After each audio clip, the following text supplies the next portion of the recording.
ৰাতিপুৱাৰ পৰা আজি মই ফোনটোতে ব্যস্ত হৈ আছোঁ। মানে এজন ৰিক্সাৱালাক ফোন কৰি পোৱা নাই। আহিম বুলি কৈ নাহে। আপোনালোকেতো জানেই ৰিক্সাৱালাবিলাকৰ কথা, খুব খং উঠে। আনপিনে আকৌ এই এটা চকলেট খাই গোটেই জিভাডাল অৰেঞ্জ কালাৰ কৰি লৈছে, তাকে দেখাই আছে। আৰু তাৰপিছত আমি গোটেইকেইটা গৈ পালোঁ। একে দৌৰি গৈ আনাক লগ পাবৰ কাৰণে দৌৰিছে। আৰু ইহঁতৰ ইফালে পূজা আৰম্ভ হৈছে।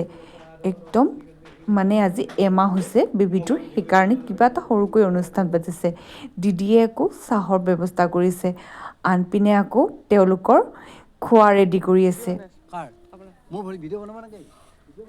মানে কি জানেনে, তেওঁলোকে কিবা এটা মানে অনুষ্ঠান কৰিছে, গণকবিলাকক মানে গণক তিনিটাক মানে খুৱাব লাগে। সেইকাৰণে তেওঁলোকে আহি ৰান্ধিছে আৰু অনুষ্ঠানটো কৰিছে। আৰু আমি আহিছোঁ ইয়াৰে ভাগ ল'বৰ কাৰণে। খুব ভাল লাগিছে দিনটো এনেকৈ কটাই। আৰু আনাকো আমি বহুদিনৰ মূৰত লগ পালোঁ। এই দেখিছেনে, আজিকালি বেবীবিলাকক এনেকৈ তলত থ'বই নোৱাৰি, মানে বিচনাত থ'ব নোৱাৰি। চাওকচোন কেনেকুৱা কৰে, একদম কেৰমেৰ কৰি থাকে। সেইকাৰণে মই এনেকৈ কোলাত লৈ পূৰা এনেকৈ নচাই দিছোঁ। নচাই থাকিলে খুব ভাল পায় আৰু শান্ত হৈ টোপনি যায়। আপোনালোকে আমাৰ বেবীটোক মুখখন ভালকৈ দেখাই নাছিল নহয়, সেইকাৰণে দেখাই দিছোঁ। এই দেখিছেনে, টোপনি গ'ল। আৰু আজি মিনি ব্লগটোৰ পৰা মই সামৰণি মাৰিছোঁ। Bye bye.